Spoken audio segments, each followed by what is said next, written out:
As you can probably tell, I've decided to start on the inside. So I've removed a little bit of things that were on the trunk, and I removed the trunk door. So at this point, I'm trying to remove all the upholstery on the trunk. I've already removed the rear one, this one here, and I've removed the few plastic pieces and that all held this panel right here, the one that sits on this position, and the one that provided the hook for the rear seats. Now I'm removing the tabs, holding in place the side panels. Tabs are a little like this, and well, at the moment I've found quite, I'd say, more of the same, so rust and rust and rust and rust. Even the spare wheel was molded, and I think that water sat quite a long time in here. Now I'm looking at the side panels of the frame, and there's light rust here. I don't really think that this might be a problem, and I'm seeing that the rubber here has been eaten by vibrations and God knows what. Well, this is not really a problem. I think suspension needs to be fully rebuilt. Now we'll move on the left side and remove the clips and upholstery on the side, and then I will move on to the seats. As you can tell, a lot of things have come out of the car. I started removing the rear seats, then I removed the side panels, and along with the passenger and driver belts. Then I slide out the seats. It's really interesting how they are tightened. I think that they are for sure not legal by now. You just need to pull the lever that let it slide back and forth to adjust the position, and instead of stopping at the front, you just keep pushing and the seat will slide out to the front of the car. Not safe by any means. And now I'm removing this side panel with the belt, and after that I have to remove the trim on the left side of the car.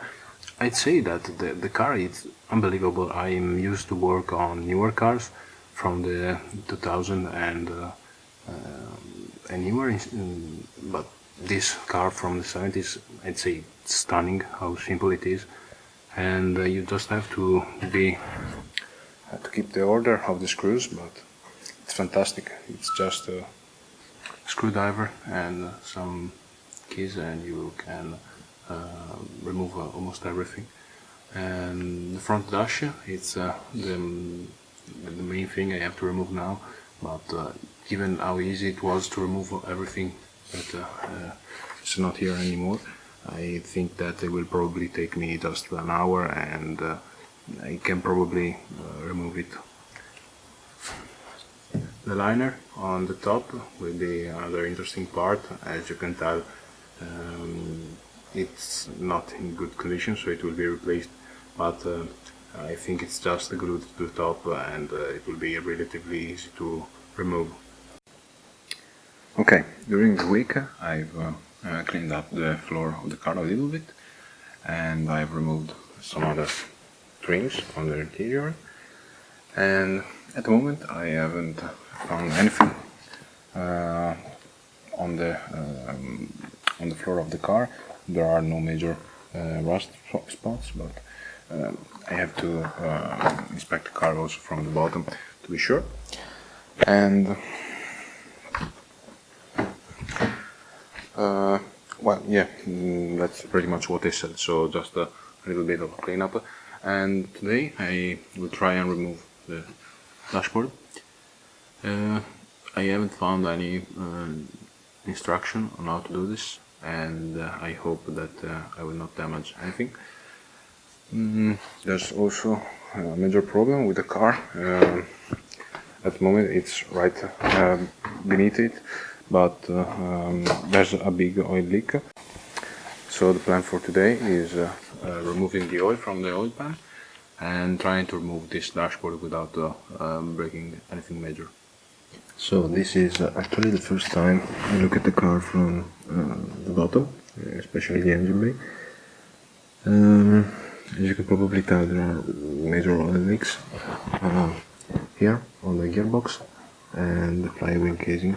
It looks like there's a fresh oil coming out of somewhere.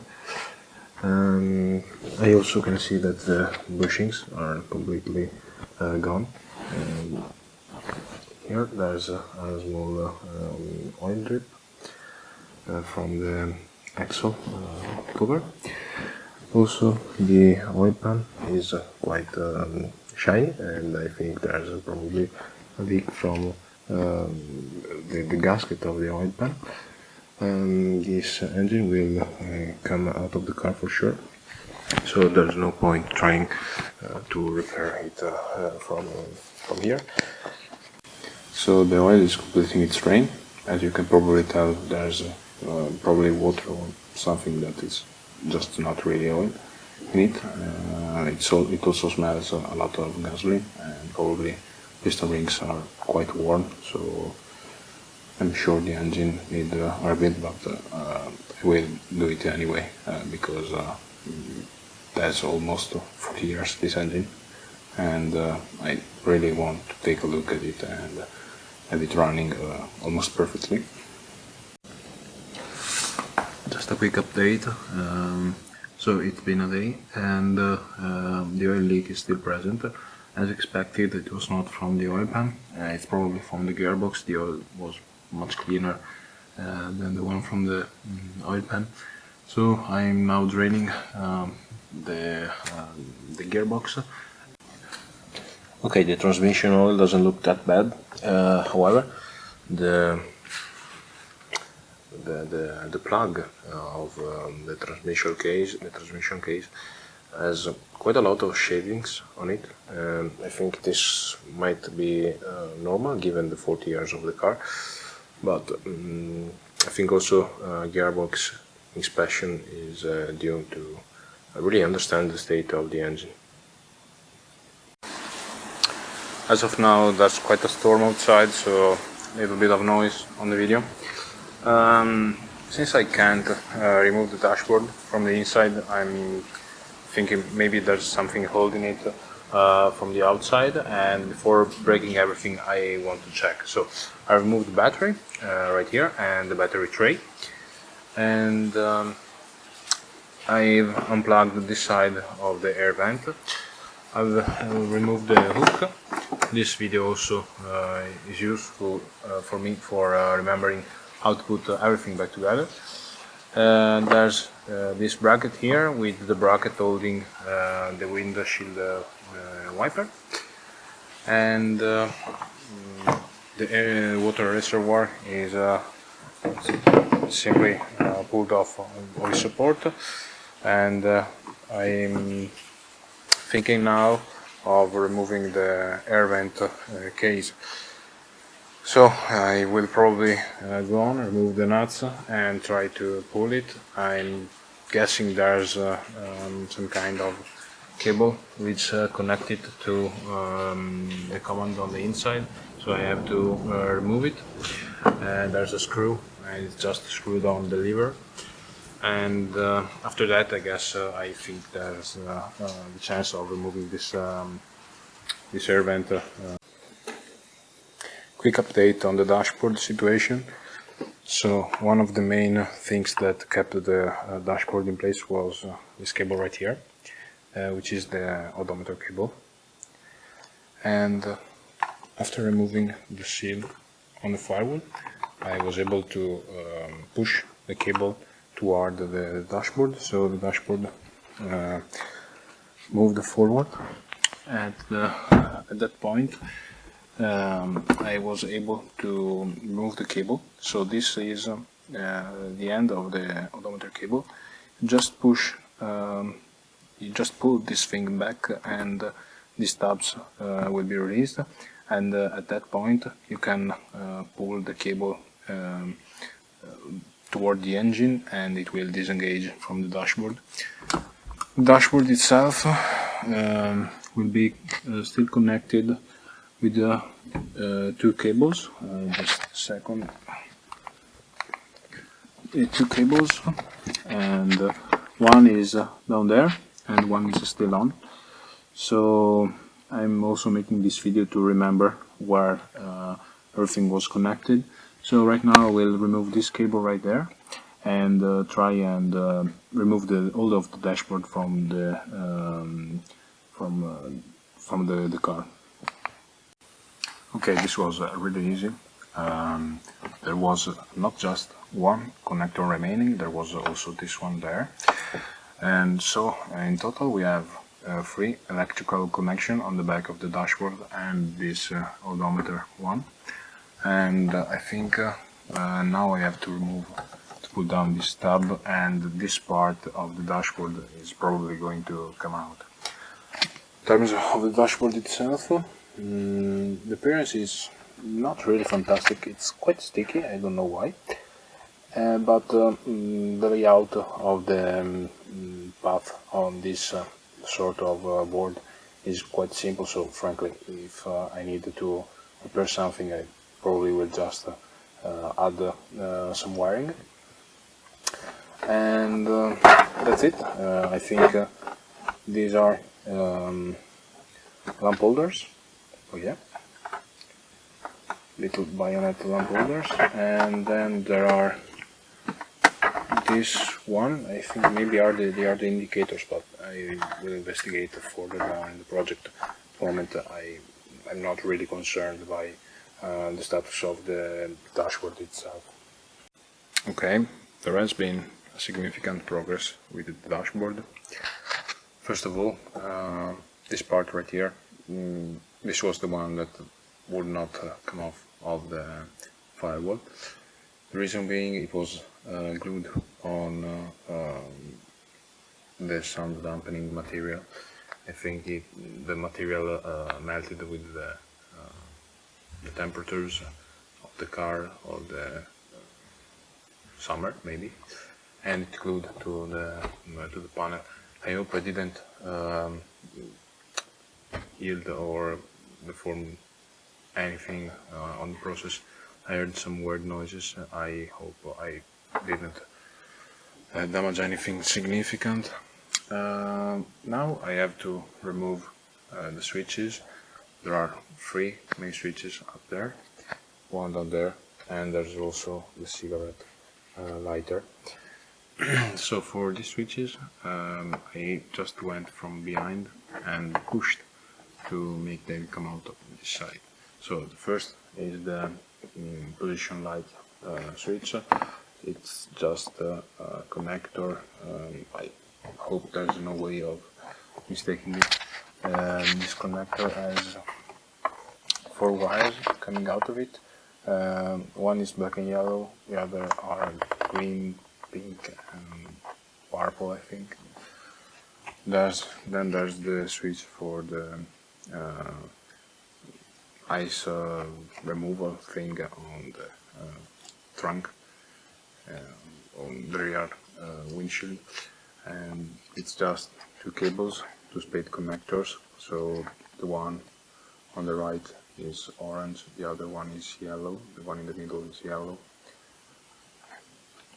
Then there's the highlights switch. It's the one on the bottom.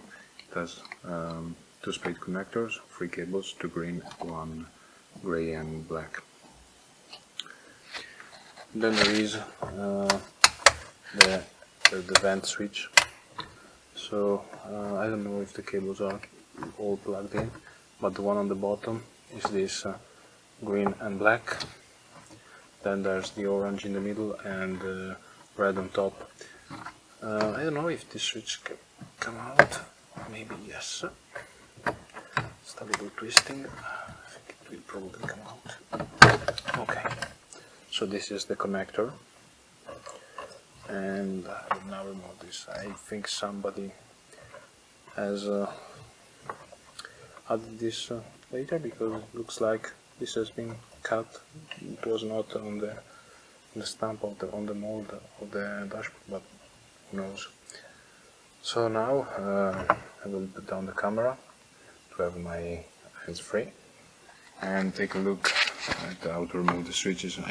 There's a lot of unplugged connectors here, like these ones. I don't know if you can see, but there are quite a number of unplugged connector. I hope they are just part of the wiring loom needed for accessories, because I don't really know where they could be plugged in. This is kind of interesting. I wonder what's going on here. So for the cigarette lighter, I don't really have to remove the cables from the casing of the cigarette lighter itself. There's just these spade connectors in these plastic casings. So red with red, I guess this is positive 12 volts. And then there's this yellow one. I don't know if this is just the lighting of the case. And that goes in these two yellow and black and yellow cables with a similar casing to the red one. So this is something I have to keep in mind and something I want to investigate. I don't know if I'm able to open just with an hand, but I will try. So it looks like not feasible. Maybe. Okay, I think I got this. I don't even know how. So, okay. That's just a simple spade connector. I'm removing plastic casing just for now. Spade connector and spade connector. Nothing really interesting, but it's probably connected to the lighting of the dashboard and the front lights of the car. So it maybe is in series, or should I say in parallel with something else.